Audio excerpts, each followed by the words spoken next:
Welcome back to the Golf Shop. We're going to be talking about how we go choosing the people that we will go see during the PGA show. Amongst that, some stuff that we built, some things that we're trying. All what's next on What's in My Drawers Golf Shop.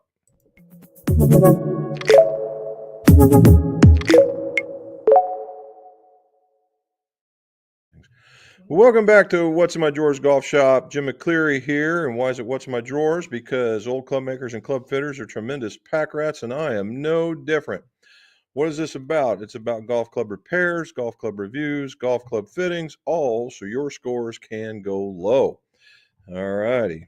And this is going to be a funny one. So, first things first, the things that we've been working on. Of course, technology is no longer my friend as far as being able to make this get to this 5 times. That's my limit. I'm not trying it anymore. However, you guys saw it on the video. If you haven't seen the video, it got posted yesterday in the afternoon, and it was about building some KTM 700s for a customer that we have, and they look a lot like that. Oh, that's great. It's all flooded out. Nothing like being flooded out. And let's see if that works any better. Nope. Flooded out. So technology hates me even more today. So anyway, what we did was we did a build for some Mira's KM 700s using Modus shafts and Golf Pride grips. And the thing that we were harping on the most, because it was club building basics, was making sure that you knew what you were building with first in the ways of weights and hosel dimensions and that kind of thing. And as it turns out, Mira loves being very, very precise, and 98% of the time they are. They are within, with that 7 gram increment, they're within a half a gram mostly all the time. And in this one, they were all the way down to the pitching wedge, where it's just outside the box. Still well within mine, but outside theirs. And I don't know. It could be that's the new weight for them. I gave them credit for that one. The shafts were within a gram of each other, and so were 2 grams, and the grips were within a gram. So everything was coming together perfectly. I just needed to figure out the swing weight. And he wanted a D2-ish, is the way it was described to me. And they all came out D2 with the exception of 2 of them, which came out to 2.5. So I think we hit every solid mark that the golfer asked for. And we also put some red, gold, and black BB&Fs on along with some red grips from Golf Pride. Looks pretty damn sharp.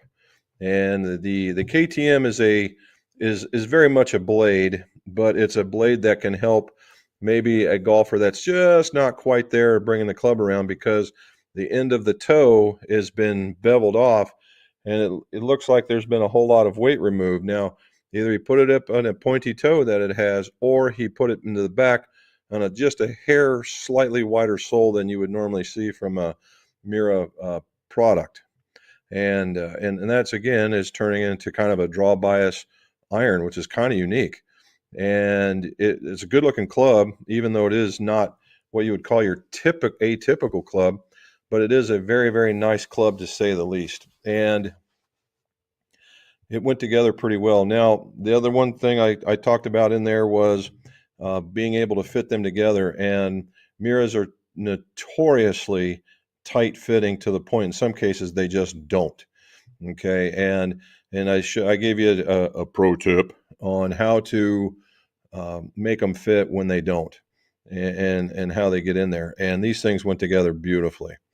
Now, straight after that, we're working on a dual set for a golfer in Texas, and he came to visit us, and we did a fitting. He's a very strong golfer. Ended up with some Modus 125s, which it's a stiff flex, and he was in the mid to upper end of the stiff range, but the 125s are a little more beefier profile. And that was the guy that was saying that when he went to his very first fitting, he tried Modus, and it was an absolute disaster. And I assured him that it was probably the 120s, because the 120s would have been, or even the 950s, and both of them would have not been proper for his swing. And as soon as I gave him this club and he hit the ball clean out of sight, he agreed. So he wanted us to work on some old Apex clubs that he brought in the heads on, actually in pretty good shape, save two that had weight still in them. But we pulled him, cleaned him, and shafted him, and he's ready to go. And then he ended up going with the Mizuno Pros, the Hot Metal Pros, and with the same shaft combination because we knew it worked out. And I've got him cut, waiting on some grips, and then we're going to bend him up, and he is done as well. So we've been rocking and rolling. Oh, and we reshafted a 3-wood with the Acura GX Red.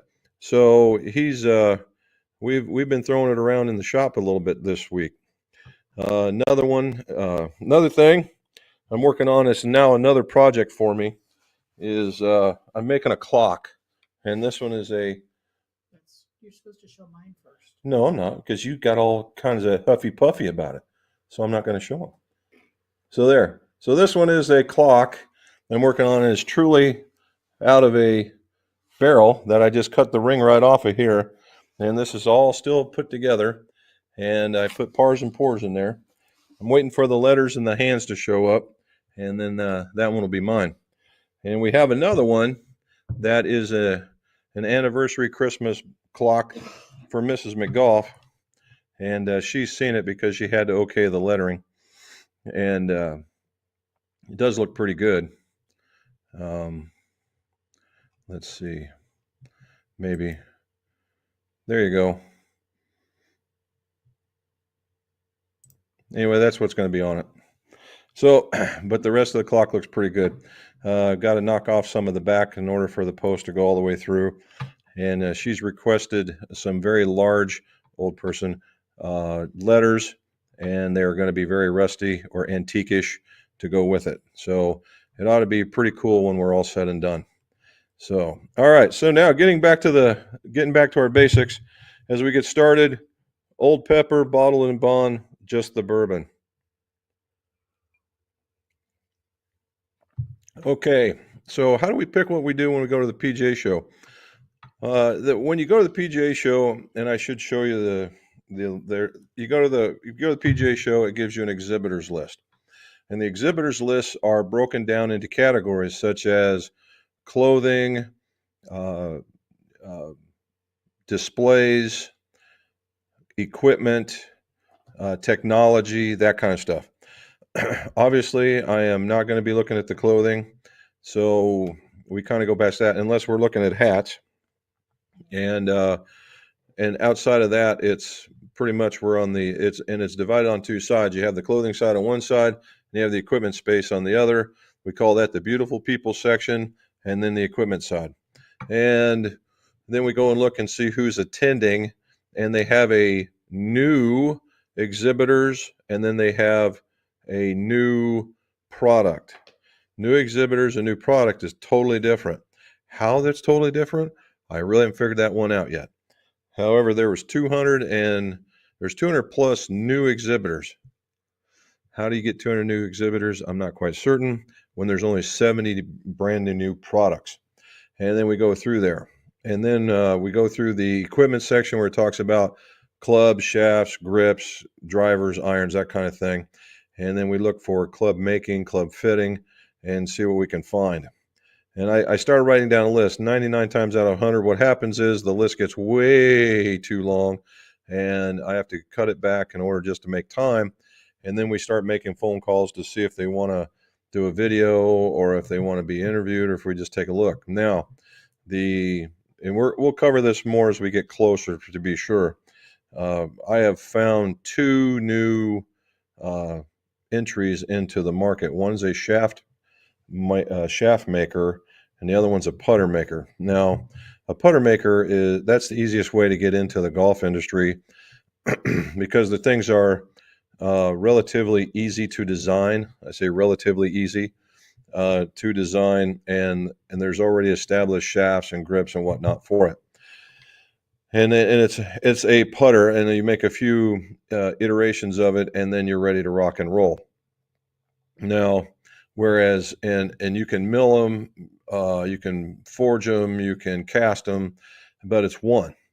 Whereas if you want to make a set of irons, you're at a minimum 8 or 9 different molds or millings or whatever in order to make a set, and that can get quite pricey. Okay, quite pricey. Now, if you're starting a business, that should be a full-on noticeable or given expense in order to start your company. Now, the thing is, the trial and error of this thing is you better be ready to make some failures, because it may not show up right in the casting, it may not show up right in the forging or whatever, and you've got a lot of work to do. So anyway, some of the heavy hitters that everybody knows are going to be there: the Callaways, the Pings, the Titleist, the Srixon. Srixon Cleveland is going to be there. They're the four that comes to mind right away. I did not see TaylorMade. I did not see Wilson. I did not see. Oh, and Mizuno is going to show. So Mizuno is going to be there. And those are as far as big equipment companies go. Now, Jumbo Max is going to be there. I would have thought either we was with the new releases from Golf Pride, maybe, just maybe, they haven't been there for a while. I haven't seen anything from them. You're going to see a lot of Asian market people show up there. And then I saw that Nippon is going to be there. Acura is going to have their demo day there, which will be the day before the demo day. And then sundry other things that you can see, like launch monitors and things like that. So we'll be cruising through the launch monitor category to be sure. So that's how we go through it. Now we go and we look through it, and about once every 3 or 4 days, I'll check it up again just to make sure, because I'll have my list ready to rock and roll and see if there's any extras. And then by the end of this month, beginning of next, we'll start making contacts to just see how much gear I have to bring down there in order for Mrs. McGolf to follow me around with.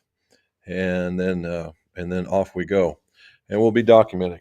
So as we get going with this thing, we will check our signals and whatnot. And we even toyed around with, we have our staple room that we normally have. And we thought maybe if this is going to be our last hurrah, that we'll stay in one of those fancy ones. And wow, they're fancy. And oh, by the way, they're already filled. So there's a lot of people living the dream this week or that week. So we'll see what's happening. Okay. So again, hopefully you liked what you saw in the video. If you like what you're doing now or seeing now, hit that like and subscribe down below. Tell your friends, tell your family, so we can get this thing rolling. We've moved up, a couple hundred subscribers since last we talked, which for me is a pretty decent rebound. I like that, so let's keep it going. Huh? It was up to 300 today. All right, even better. All righty, let's go to the top and see what we got. Rome. All right, Jackie Satterley, how you doing? Hey, Jim. Hi. If I play a driver 1 inch short on my 44 inches, should I play my 5 and 7 wood 1 inch short? 2, what about my irons? Maybe should try a half inch short. Okay, so a couple reasons why you might play a shorter driver. Number one, the easiest one is you might be a shorter person. Number two is you might be we'll call it normal height person, but really, really long arms. And then the third one is that you have a tremendously vertical swing plane. If any of those are pretty much the three givens of why you would need a shorter club. Okay. Now, the driver, let me go back a little history. When things first started out, the driver was actually 43 inches long. Now, this is way, way, way, way, way, way back. And then the 3 wood was an inch shorter, and next is an inch shorter, next is an inch shorter. Okay. And then things started growing, and we got up to 44 inches when I got into the industry. and it was 44, 43, 42, 41, which seemed to be a pretty decent sweet spot.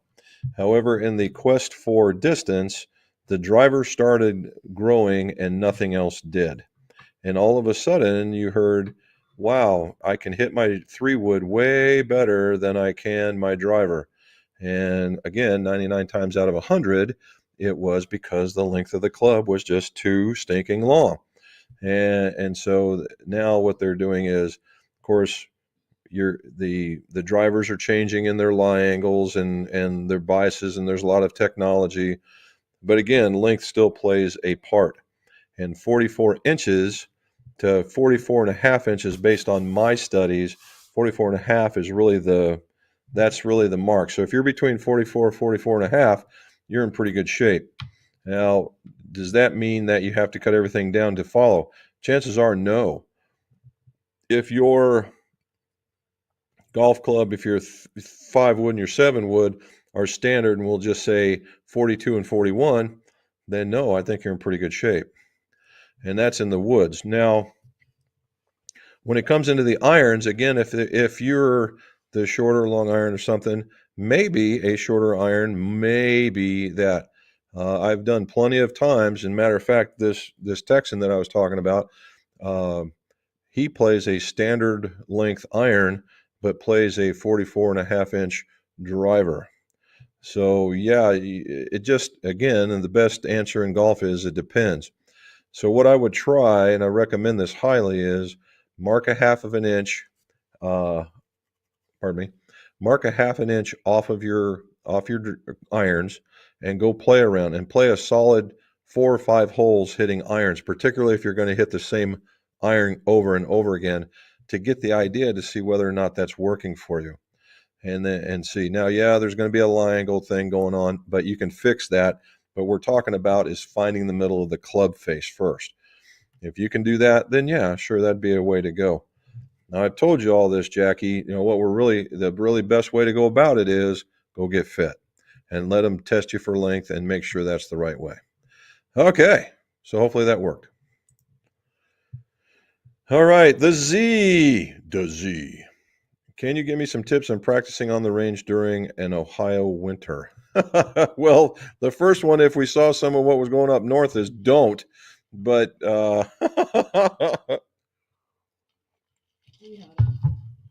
what you got in any range session, Z, in any range session, what you have to go there, if you're really working on your game, is go there with working on a purpose. Okay, it's not about just, oh, I'm going to work on my swing today. Well, what part? Are you going to work on your stance? Are you going to work on your takeaway? Are you going to work on how you pull down and through, how you finish, all those different things? And it's also going to be impacted based on the fact that, does your range have a heater? If it doesn't have a heater, you're going to be wearing lots and lots and lots of layers. And the idea here now is, uh, are you going to be able to make those same type of moves? You're going to be in an abbreviated situation, unless they're really, very flexible type pieces of garments that can keep you warm. The other part is, if you do have a heater, you can get stripped down as much as you possibly can, and practice that. Don't be worried about how far the ball flies, because obviously it's going to fly shorter, right? You're working right now. It was 38 degrees when I drove in. So if you're up north, uh, it's going to be even less. And so we have to be cognizant of that.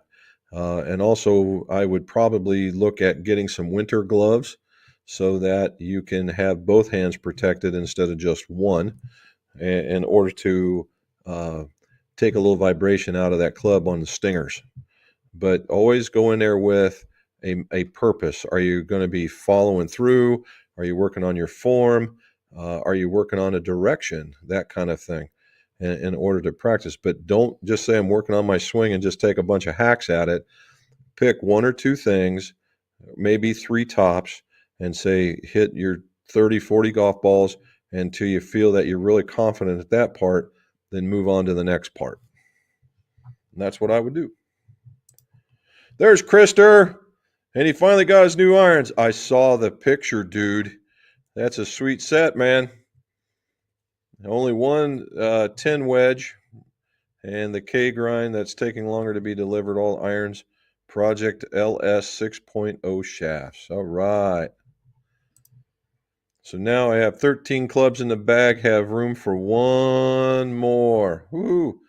How about that? One of those older putters of yours. That would work.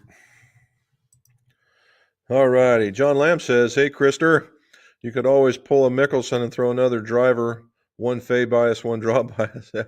The monster, or what they call that, the Frankenstein club. You never know. There's Emmanuel. Welcome back, buddy. Hello, Jim and Rob, the golf gurus. Can I butt or tip trim a 355 iron shaft from a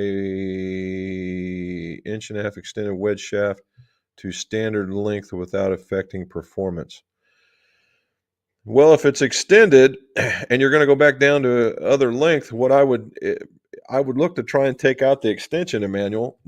Particularly if it's a metal on metal, you can heat up the butt section of that, and just grab it with a pair of channel locks, grab it hard, and then twist it out, because the shaft transmits a truckload of heat, and it'll break free pretty easily unless they use like JB weld or something like that. But and then you could pull it straight out, and then you really don't have to worry about it. Now, in most cases, if you don't, there's an insertion depth of about an inch and a half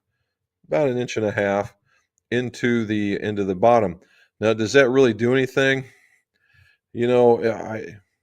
From a highly technical, very nitpicky point of view, yes.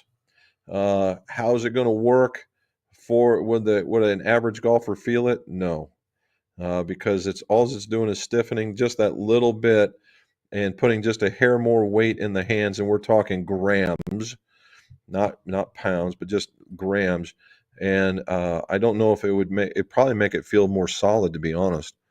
Now, would I tip trim the end of it? No, because if you tip trim the end, it's 355, which means that's a taper tip, and it only just goes in there so far. So this pretty much, the first end of that right there is the taper tip, and once you take that out, the shaft effectively goes right back to where it was. You didn't gain anything with that. Now, if you decide to ream it, you could always do it, but now you're just going to make the club a little more stiff. So first and foremost, Emmanuel, I just put some heat to it and try and pull the extension. If that doesn't work, then just cut it off.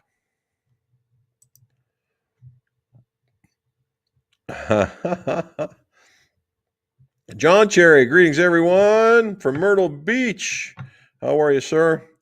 Project X 4.5 Senior Flex Graphite Shafts. Have you had any dealings with them? Project X Senior Flex Graphite Shafts. I can't say that I have. Would that be the VRTX? No, but that's pretty close. What we use here, John, is as Mrs. McGolf was saying, is we have VRTX. That's a Project X platform, but they come in weights. They really don't call out 4.5 Senior Flex shafts. Now, knowing True Temper and knowing how they're probably making this graphite, 4.5, that is very Senior Flex-ish, and also the torque on that number is probably going to be pretty high, meaning it's going to wobble around pretty good. I think they have a pretty good quality of manufacturer. You just got to make sure how they get in there. If you're putting it in for anybody that's swinging anywhere decently hard, you want to be real careful, because it could get very very high dispersion rate quick.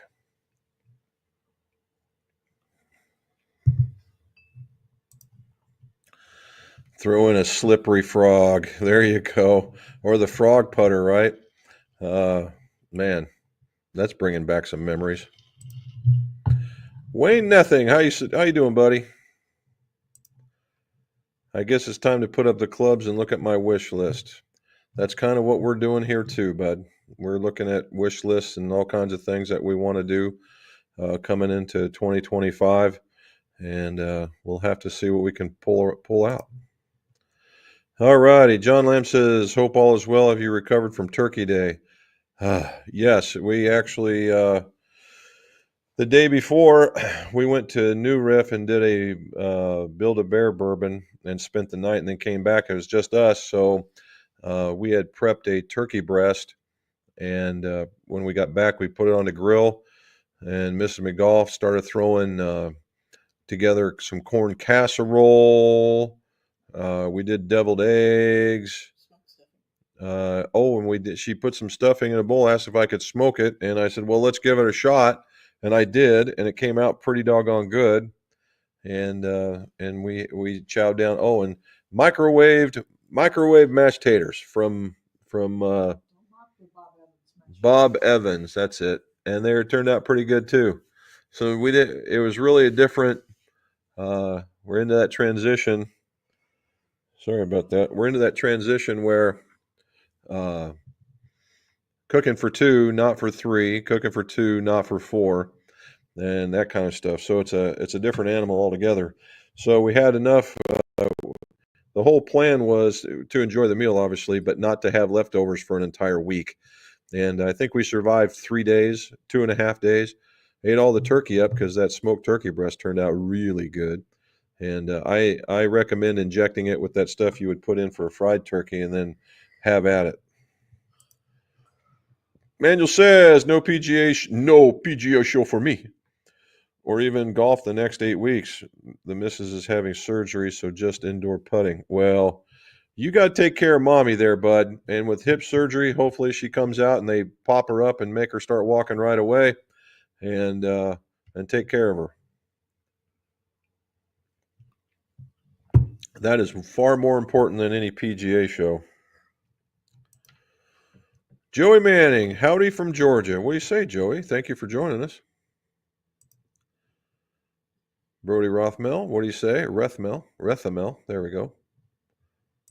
Phil K, happy Monday from Austin. Hope T-Day was great. Looks like rain coming in this week. T-Day was very, very good. We enjoyed ourselves, and it was a good day.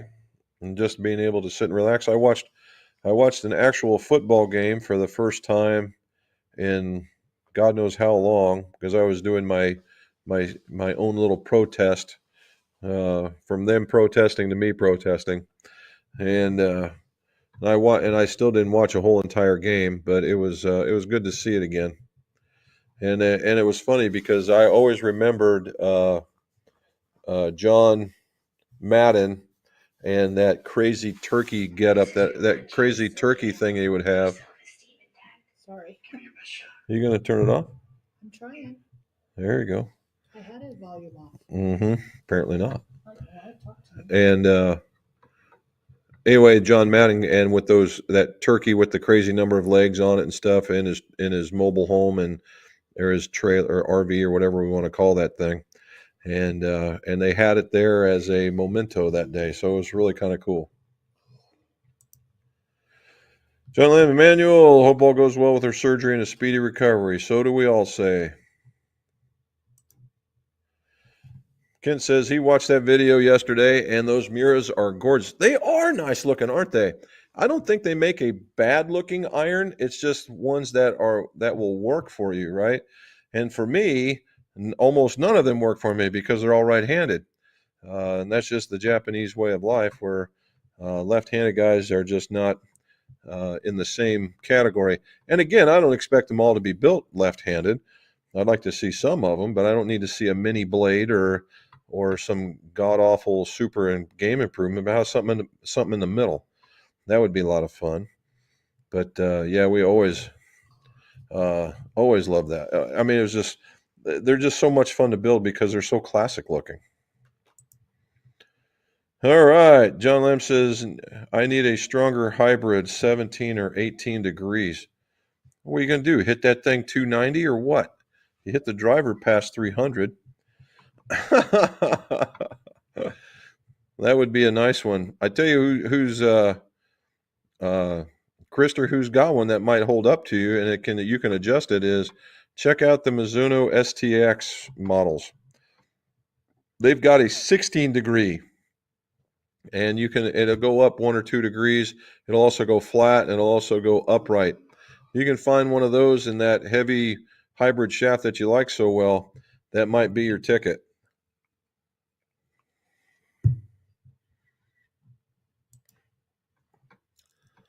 All right. Jesse Ross says, loved your Sunday show. Thank you. This is John Lamb, a little interested in the Titleist Mini driver as well. See, there you put it in his head. He's looking at it. John Lamb, the mirrors are exceptionally gorgeous. I wish I had the game and the bank account to put something like that in the bag. The thing is, John, when those things first came out, they were in comparison.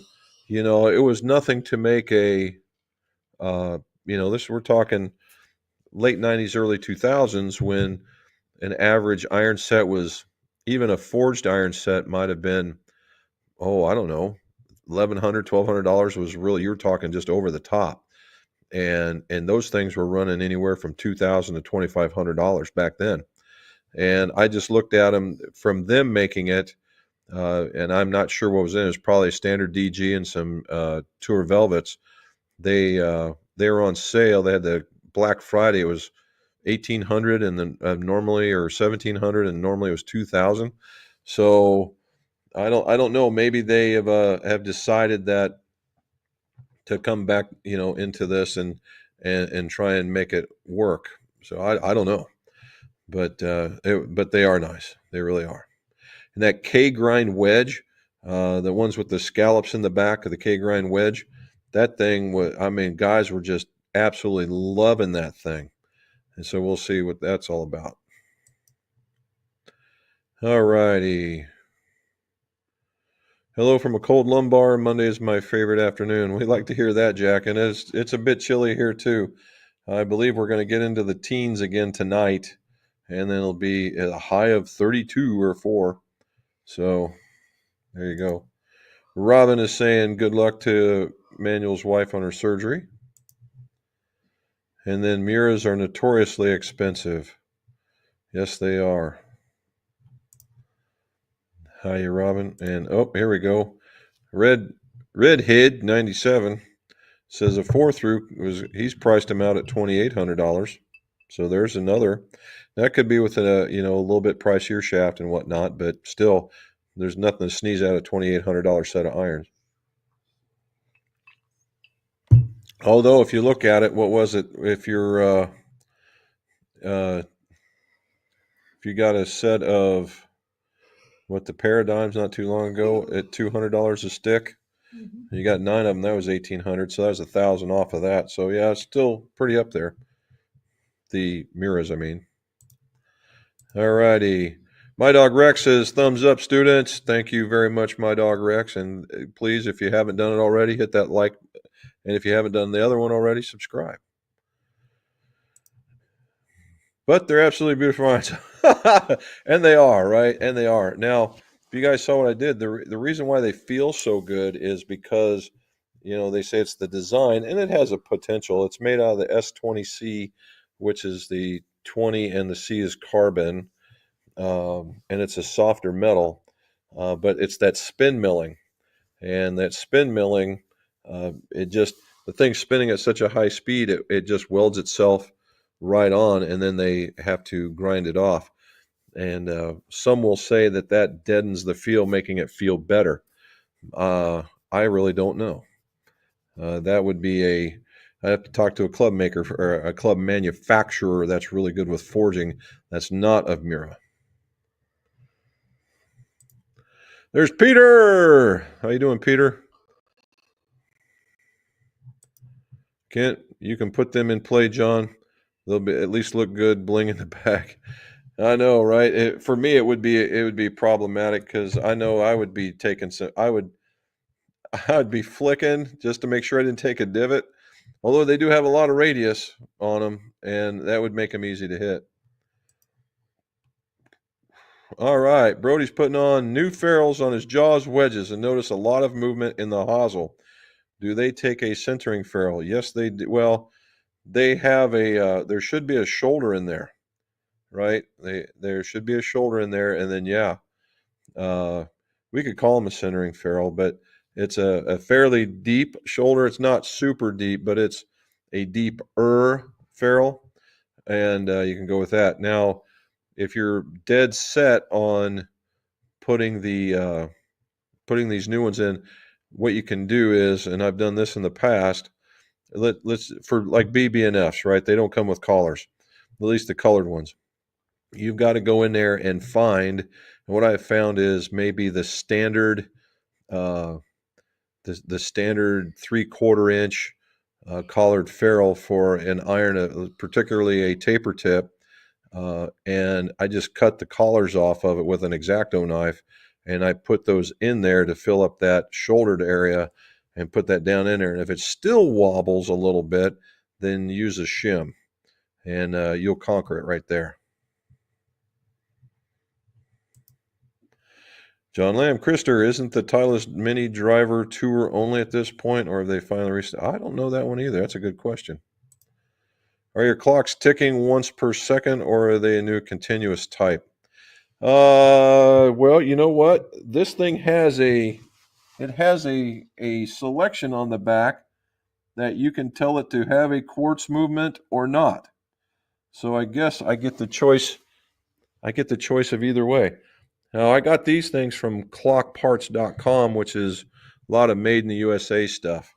And we just reordered some hands from them to make them bigger. I got these little bitty hands.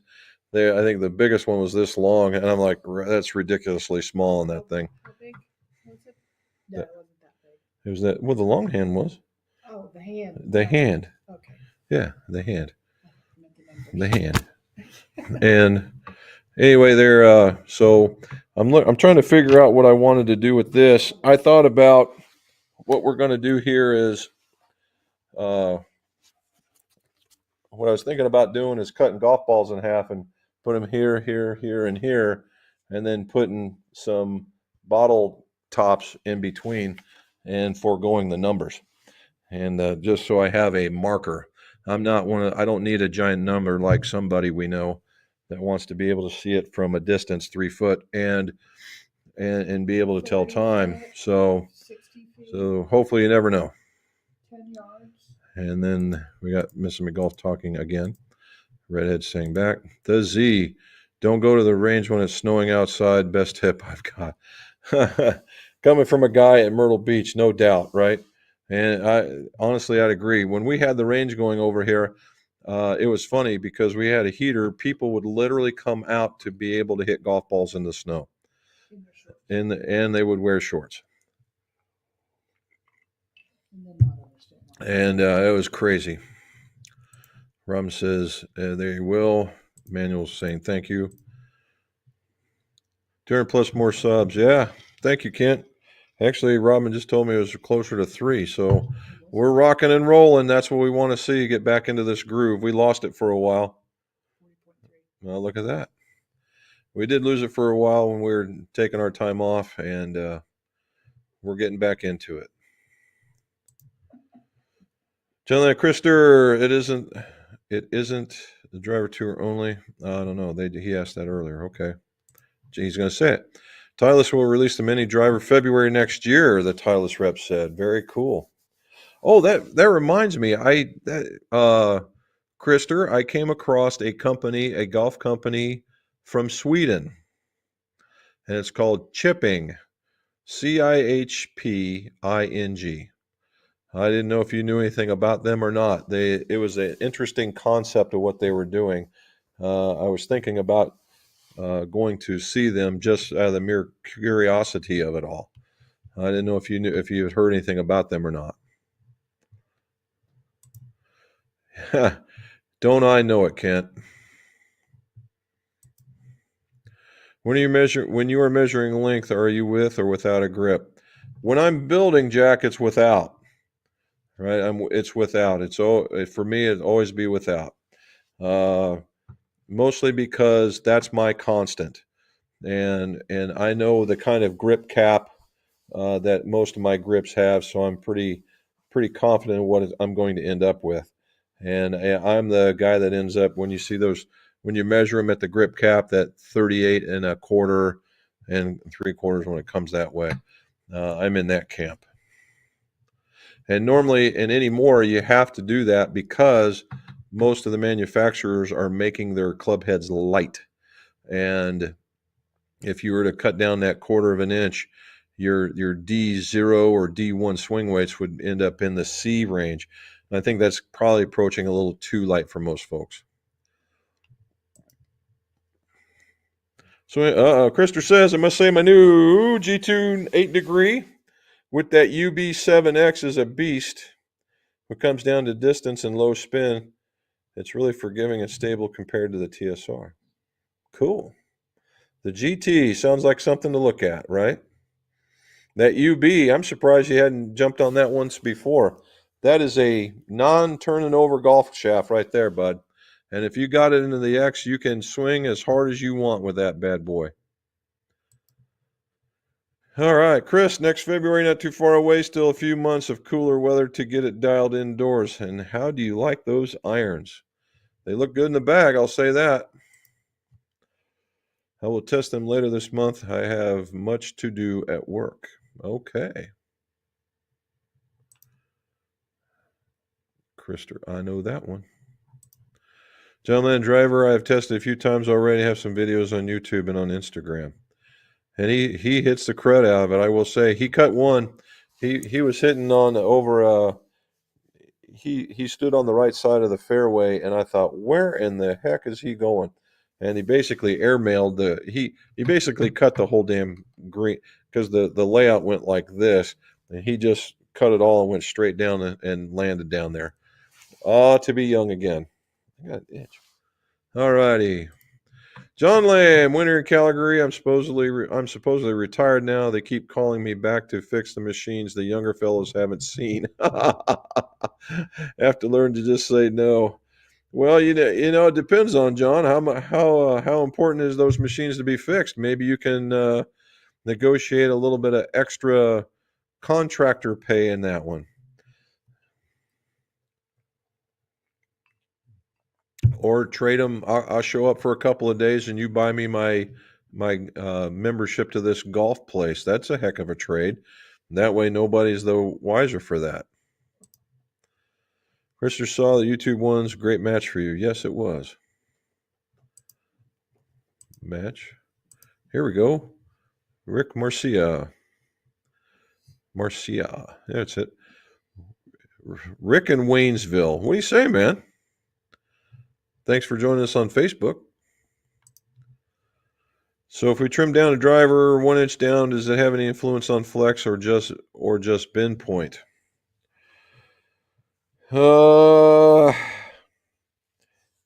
Neither. And this is going to be, I don't know if it's controversial or not. So when you tip trim, let's go back. Flex is a function of length and then CPMs or some measure thereof, right? So it's just not, you put it in a club, you give you a thing because it's a measure of, it's on a graph. And and there's the lines of flex. One line of the graph, the X side of the graph could be length, and the other one is frequency. And then in between is the lines of flex. And even if you were to cut it down an inch, yes, the frequency does go up, but since it's shorter, it needs to be higher to be in that same frequency. Now, there is a point of diminishing returns because the butt section is only just so big. And you start getting into what they would call the profile of the shaft. And so you have to be very, very careful with that. But an inch, probably not going to hurt a thing. Now, bend point. Bend point is normally interpreted from the tip. And they measure, when they measure bend points at 22 inches, 21 inches, 23 inches, it's normally measured from the tip. So if you're not messing with that, then no. You're just cutting it down. Yes, it's going to measure out more stiff, but it's also an inch short, so typically it comes out. Will it be exact? In my experience, no, but within a frequency or two, so it's within the same ballpark. Sean Tracy from Dublin, Ireland. Well, Sean, thank you for staying up late and for watching us. The Irishman, thank you very much. We got to stop in Dublin on our one of our anniversary tours. That was a very cool town to walk around in. We enjoyed it quite a bit. There wasn't an extension; it was custom made for a shaft. Oh, okay. Well, no, still no. They just all they did was leave an extra amount in there, a manual, in order to make that happen. And so, no, I think you'd be fine. Alrighty, here we go. McGolf Custom Clubs, I know. Madden and the turducken. That's what I'm talking about right there. Turkey stuffed with duck and then stuffed with a chicken. That dude was crazy. And the best part was he made them for both teams when it was all said and done. It was just a really great family type of environment after it was all said and done. And you never ever ever never ever wanted to bet against the Lions on Thanksgiving. Whether they were in the toilet or not, you knew they were going to come out to play on Thanksgiving. And man, that was always a thing, right? All right, Sean, what's you got here? Any suggestions on what grit to use for sanding, prepping, ferrules, even sanding or polishing dents out of iron heads? Yeah, I got all kinds. Hold on. I was going to use Natterjack today, but I decided against it and went with Old Pepper. All right, for sanding, when we talk about sanding, that's pretty much what we're talking about is prepping tips, right? What I tend to use is a 100 grit, right? 100 grit will do a lot of different things. 120 is too light, 80 is, in my opinion, too heavy, although I have seen where that is quite the case. And I think most of them you will use 80 grit only because they think it lasts longer. I still don't believe that that's the case. I like 100 grit. It's good for graphite, it's good for steel, and it's also good for if you wanted to take a little bit off of sanding the ends of what I do is if I'm custom doing ferrules, I will use that and I'll lay into it as flat as I can. It's an all around really good. It's all an all around really really good a grit on a sanding belt. Okay. Now, as far as ferrules, that's a whole different animal, dude. What I like using is emery cloth, and emery cloth is a super high, in that 220, 240, maybe even a little bit higher uh, of grit, and it's on a sandpaper that's normally only about an inch wide, comes on a roll, and then you can just tear off what you need and you can shoe shine it. I've done that in a video of doing ferrules by hand, and that's how I used to do them until I got my machine. But you have to take pretty good precautions there by taping both ends to make sure you don't remove any of the finish on either the shaft or the head. So you want to be careful there. But a very very very high finish, and then you want to use acetone. If you look at this last video that I just put out on Sunday, it shows me using acetone and finishing it off by waxing it. The waxing part, if you have the tools to do it, fine. If you don't, because I'm basically repolishing it. If you do, fine. If you don't, throw a coat of wax on, but use the acetone to smooth out the rough spots and getting it from there. Now, as far as polishing dents, that's a whole art form in itself, Sean, and that takes multiple different kinds of belts. All right, so if I have a dent, what I will start with is I'll put that on a different machine. I put a belt on a different machine, and what I use are nylon belts, and they're like if you think about the greenies you use to clean your pots and pans, this is a red version of that. It's highly aggressive, and then there's a blue one, lesser so, and that thing will eat without leaving a lot of stray marks like sandpaper would. And then the blue is a finer version of that. And then after that, what I use is uh, it's a 1200 grit belt, and there's a name for it. diamond something, and I just had it on the tip of my tongue and it just left me.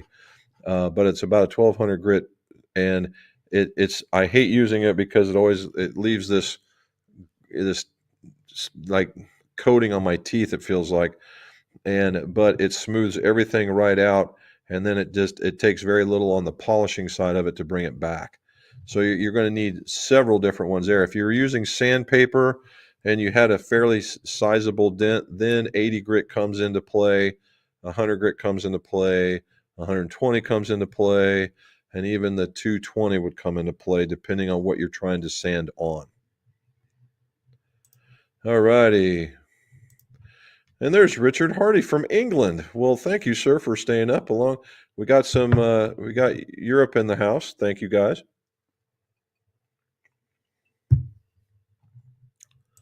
And Richard wants to know, I have just got fit for a set of orcas. Nice. Were you in, if you're in England, I don't know if was Alex there helping you out. Anyway, RS1X irons, 5 through, gap wedge, 325. That's pretty decent. Opposite end of the price scale from the Miras, but felt very soft. Yeah, those are actually, they perform well. I've got the one of the original RSs and left-handed, as a matter of fact. Ginormous cavity. I love those things. The only thing stopped me from playing was they got overran in distance, and I just, there's just something about Jack in the Loft on those things. I don't know. It just felt like I was violating the iron. I don't know, uh, but yeah, I do like them. Nothing wrong with them being made, U.S. being made better than China. In Donald's voice. In Donald's voice. Yeah, I wish I could do that. I can't do it. I haven't looked at it, but yeah. And the difference in make is truly there in the price too. So it's going to be when they come in, they better be really good. Jesse says, love the Muras, but at 11, I'm not. At 81, he's in the fourth quarter. In the fourth quarter, but in overtime. Oh, Jesse, you are the second person to tell me that. And we had a doctor here, and was he from Pittsburgh? Are you talking about Dr. Quinn? Yeah. Yeah. And he was from Pittsburgh, and he was in his late 70s when he came here to get fit, and it was several years later, or several years ago, and he said the same thing, and I said, "Are you sure you want to get these things?" And he goes, "Hey, look, I'm in the fourth quarter here. I'm going to do what I want," and and, and so and for the last, I don't know, it was every couple of years after that, he would still call us and say, "Hey, I'm trying to get a little more distance. Hey, I'm trying to get a little bit more." And I'm like, "Guy, you know what? I ought to just ride out there and go see you and just see how things are working out."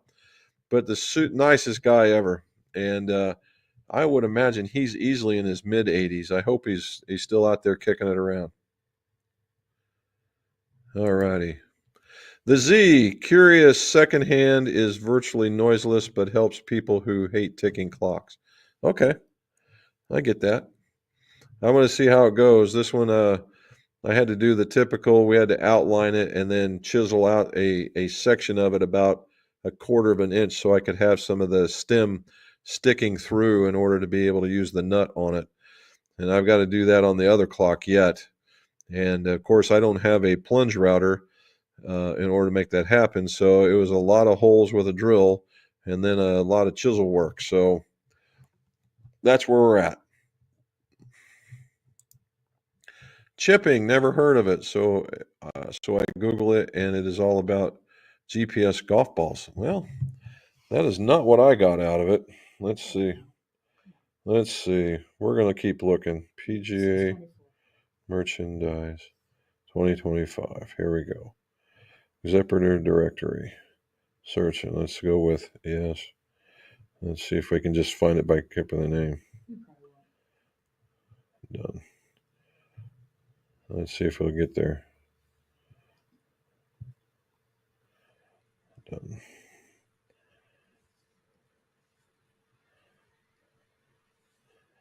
There we go. Something went wrong. Of course it did. Me and my love of technology. Let's see. One more check here.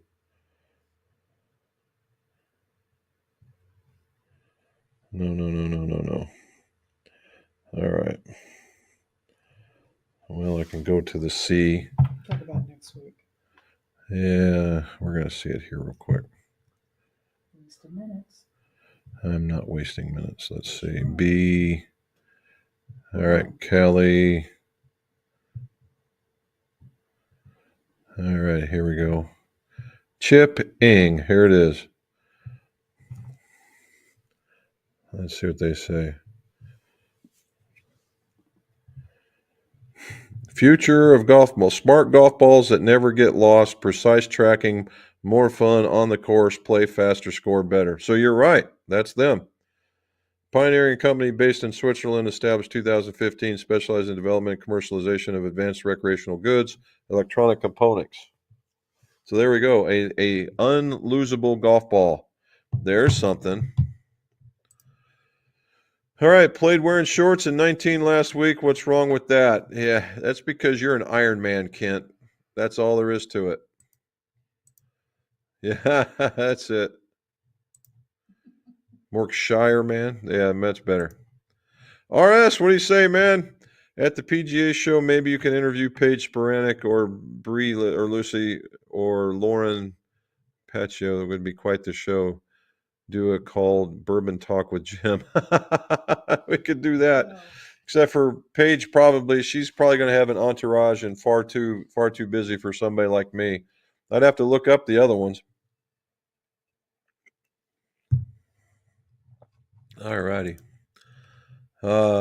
Sean says, brilliant. Many thanks, Jim. It's mainly because small kinks in my T150s winter, so basically keep them busy. There you go. Good job.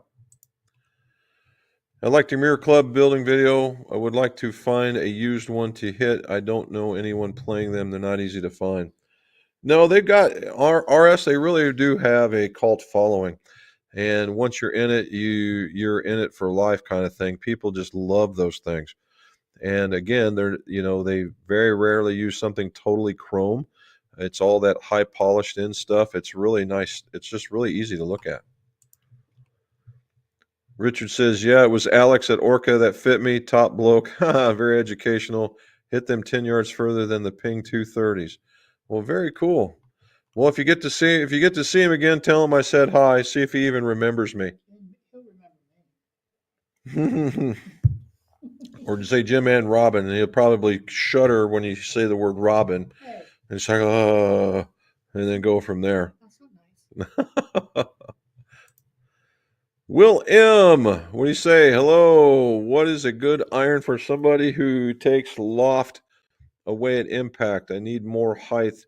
7 iron 84 can hold a green with a 6 iron and a P790. Well, that would be it right there, right? The P790 is very, very strong, Will. If you're looking at something like that and you're taking away, look into the high what they termed high launch, right? High launch clubs. Callaway's got one in the way of a smoke high launch. The Mizuno's got one. I don't know about Titleist. We're about ready to find that stuff out here this week. When